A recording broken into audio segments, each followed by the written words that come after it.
सागुन अतांग दाराम नवा सावता event YouTube channel रे। तो तेहेñ बन नाम आकादिया जहाँ दो नवा सावता इवेंट स्टूडियो रे जहाँ बन नेला कना अबुरेन मानतान रबिन हेम्ब्रम गोंके मा जोहार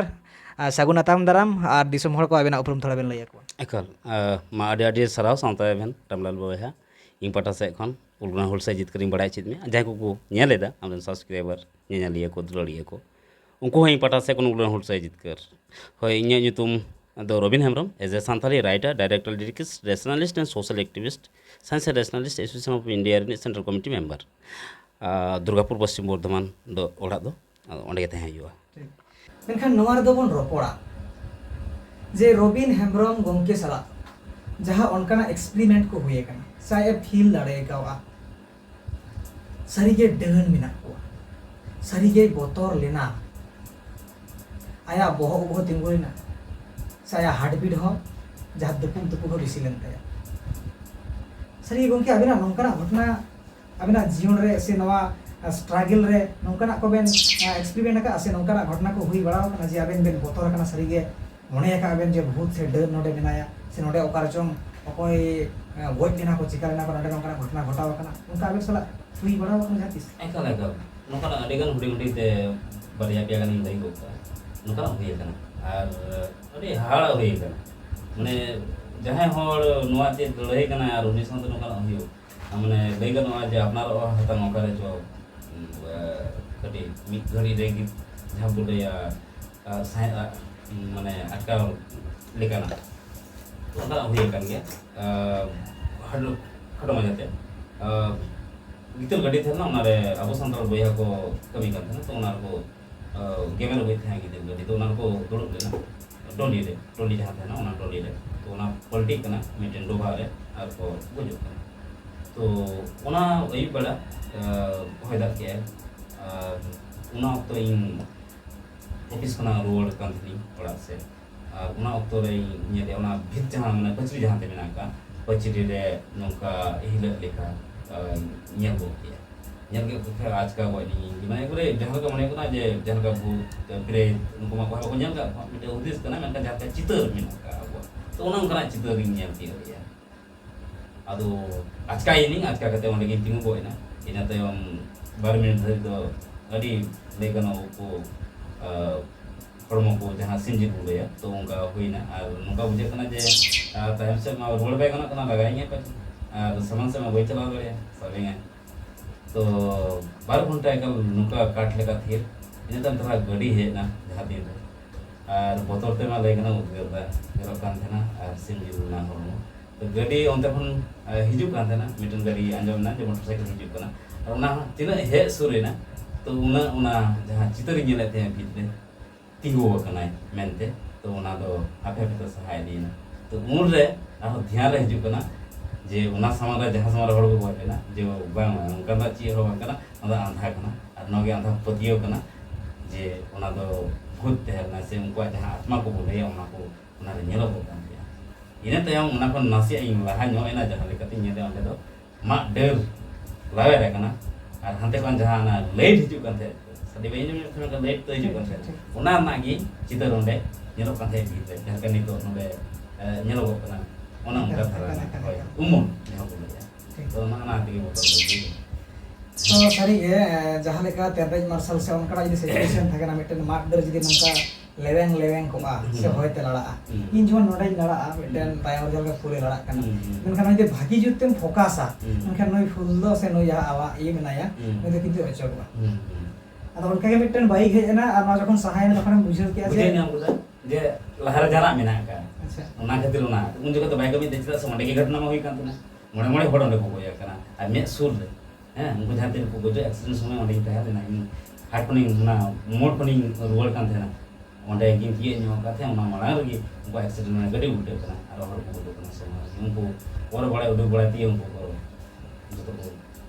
ने बसो को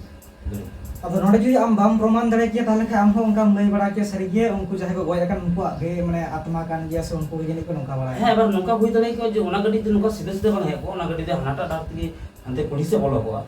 तो इन तो फिर मैंने ऐसे कर दिया नहीं तो फिर चला मैं उन्हीं तक बोला है उनका हुई को ᱟᱫᱚ ᱚᱱᱟ ᱦᱮᱡ ᱮᱱᱛᱮ ᱱᱚᱣᱟ ᱵᱩᱡᱽ ᱮᱱᱟ ᱡᱮ ᱵᱟᱝ ᱩᱱᱤ ᱫᱚ ᱚᱱᱟ ᱞᱟᱣᱟᱭ ᱨᱟᱠᱟᱵ ᱛᱟᱦᱮᱸᱜᱼᱟ ᱚᱱᱟ ᱨᱮᱱᱟᱜ ᱜᱮ ᱪᱤᱛᱟᱹᱨ ᱚᱸᱰᱮ ᱨᱮᱱᱟᱜ ᱪᱷᱳᱴᱟ ᱪᱤᱛᱟᱹᱨ ᱚᱸᱰᱮ ᱜᱮ ᱡᱷᱟᱞᱠᱟᱣ ᱞᱮᱱᱟ ᱟᱨ ᱚᱱᱟ ᱧᱮᱞᱛᱮ ᱤᱧ ᱫᱚᱧ ᱵᱚᱛᱚᱨ ᱟᱠᱟᱱ ᱛᱟᱦᱮᱸᱱᱟ ᱛᱚ ᱱᱚᱝᱠᱟᱱᱟᱜ ᱦᱩᱭ ᱟᱠᱟᱱᱟ ᱟᱯᱱᱟᱨ ᱴᱨᱟᱢ ᱫᱚ ᱡᱮ ᱡᱟᱦᱟᱸ ᱛᱤᱨᱮ ᱜᱟᱹᱰᱤ ᱦᱤᱡᱩᱜ ᱠᱟᱱ ᱛᱟᱦᱮᱱᱟ ᱥᱮ ᱩᱱ ᱨᱮᱢᱟ ᱜᱟᱹᱰᱤ ᱨᱮᱱᱟᱜ ᱥᱟᱰᱮ ᱢᱟ ᱟᱹᱰᱤ ᱥᱟᱺᱜᱤᱧ ᱨᱮ ᱟᱨ ᱛᱟᱨᱟᱥ ᱢᱟ ᱟᱹᱰᱤ ᱛᱟᱹᱵᱤᱡ ᱦᱤᱡᱩᱜ ᱛᱚ 12 मिनट ᱥᱟᱺᱜᱤᱧ ᱠᱷᱚᱱ ᱥᱤᱫᱷᱟᱹ ᱜᱮ ᱟᱨ ᱚᱸᱰᱮ ᱜᱮ ᱚᱱᱟ ᱞᱮᱴ ᱦᱤᱡᱩᱜᱼᱟ तो इन तायम ओना चितर जेते 12 मिनट इन तायम तो बुझो ओना जे गडी सारी कना इन तायम गडी आरो सुर तना हिजु कना ना सहाय दी कना तबे ना जहां ने आंधा पति होती ना ओना बड़ाय रे सटे उरे हम बड़ाय नाम किया जे बांगा आत्मा से भूत प्रेत चिली बन कना जहां नेल ले ओना दो मा लयर ना चसा होय दा तो नौकाना अडिगान कथा मेना जहाते सारिगे मोनिया डन कना आत्मा कना भूत कना मेनखान प्रमाण लेखा एम आम पॉजिटिव रेम हिजुआ आर नेला जे चिली हो बांग कना मेनते जहां रबिन गंके कथाय लैया तो गंके नौकाना मा आइमा गान आंजम सनावा माने इंटरेस्टिंग हो मेना आर सावतार रेन हर को बड़ाय का मा आर ओना को आपु को जांच मा सारी बोतल ना मेनखान चिदा बोतल ना से करते जुदी आर मिटेन गान नौकाना लय लेखान आरि बेसको एकल उना मिटेन कना निंदे बड़ा कना उना दो उनती हिजुआ उनाते पारम लेन खान भी हसा जुआ इंद्र हसा तो उना बइंग बड़ाय कान थे जे चिप कना इने ते फिर जातरे तलाश बड़ा हुई तो उनते चलाव समय की उना और मिटन दो अड़ी हाड़ा थे नोना साथे उना दे कना जहां थोड़ा हो झुन झुन जहां बोले उना साडी तो मना हसा माइंदर हो बो रे हे ना जे हुई दड़या हसा जुरु माने आमेम लइया चटखना हासा निरुक कना और जहां तोड़ा गहरा गाना छम छम साडी हां छम छम झुन जहां साडी ओना झुन साडी तो इनते अडी दिन तायम ओना तेते इन बड़ा नाम बेया अटो जे ते तला होय देना परम बड़ा हुई कान थे वीडियो बड़ा हुई कान तो वीडियो तो ना जागे वो सेटर ना जे इन जहां तेरी चला कान थे को दारी गुडू निंदो वाला जहां दारी गुडू को जखन के ओंडेम चला तो उन दारी गुडू तो अथी है पता इनते उन दौड़ दे जो जहां ते तो दारी तान दो हुआ तो चेक ना निंदे हसा जुआ मका बहर मोना मा वो बाग जुआ वो हिडिंग का उन्ने अब वो नो पुने जे ओतरे हसा मिना चितान खन चिका नु दिगा नो बोतरता अब दो एट टोले बुझा से हिंदी को अब अच्छा माने ओना दारे रे दो लिंदिर को ताहे करा लिंदिर हसा को रकाब लिया को जैसे और अडी हाड़ा का ना झुन झुन उनको गुडू को रकाब का थे और ओना दो तू करता है माने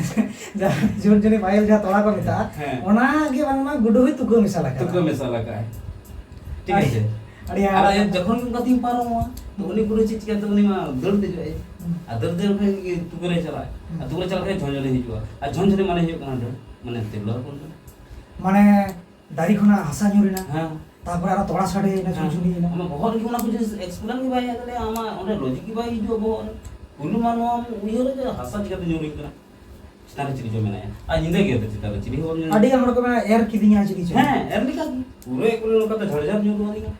एगो संगे संग जहां का न्युर दिगा वो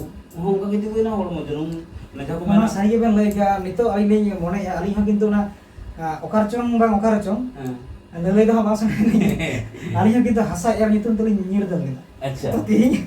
आली नि मोने कहीं ना कहीं ओना तो निंद्र हसा के ताहे कना होय ओना तो निंद्र हसा के तहले ना और ओना हसा के ककड़ा भी दड़या गुडू भी दड़या दारे गुडू को देना को ऐसे तुड़ को देना को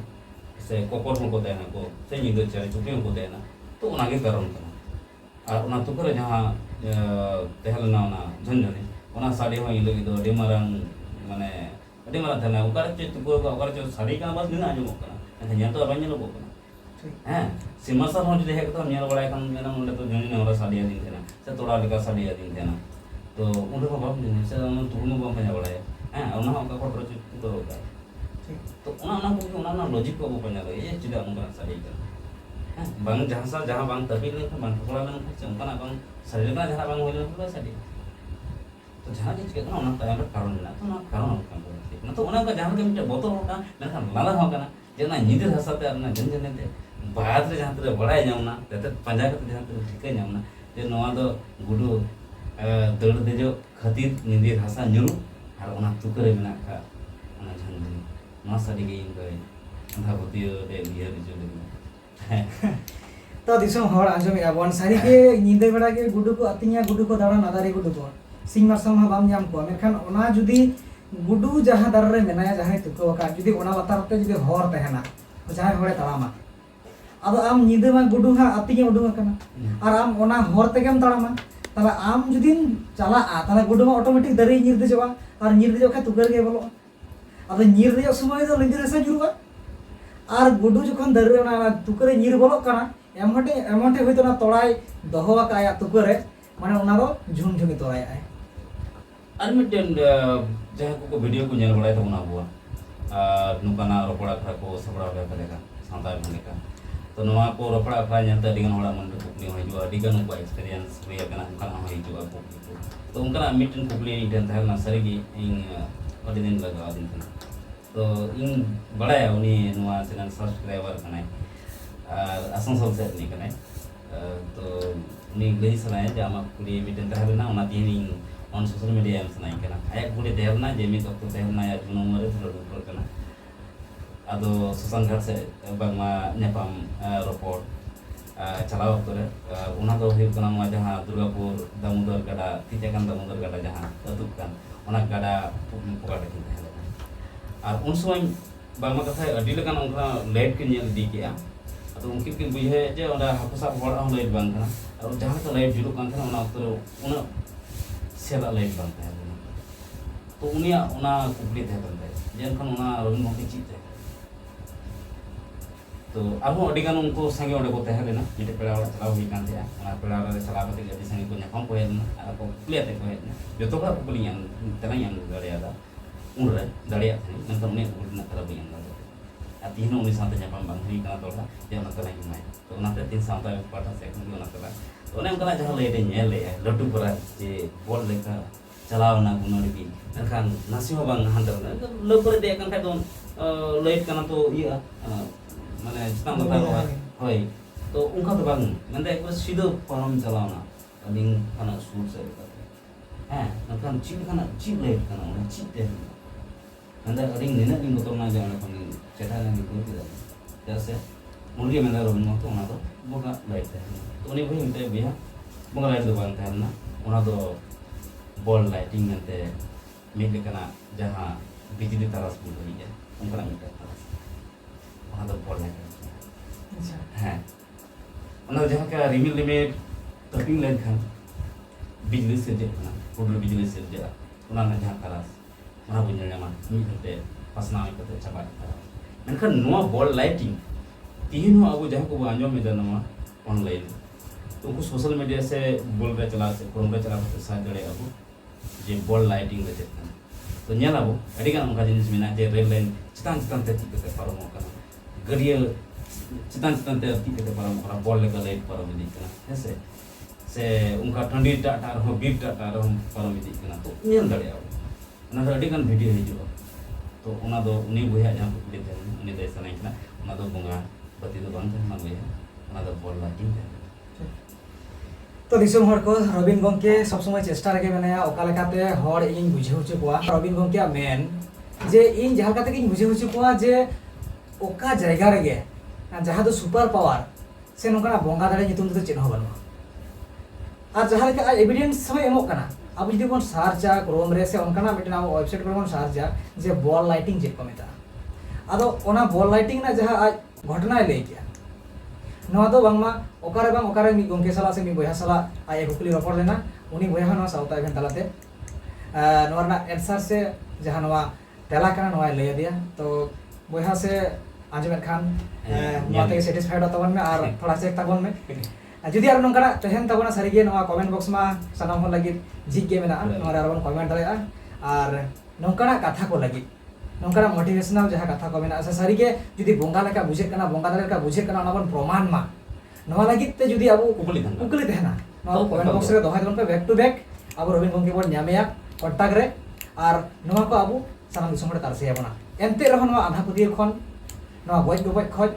नवा जहाँ अब सानतार समाज हिसे सुयते नितो जहाँ ताम तासिक कान दो नवा को कारण ते नवा खन अब सानतार सावता से पूरे नवा मेन गना वर्ल्ड रे नंका सोच विचार प्रश्न सना eko nokon baca nokon program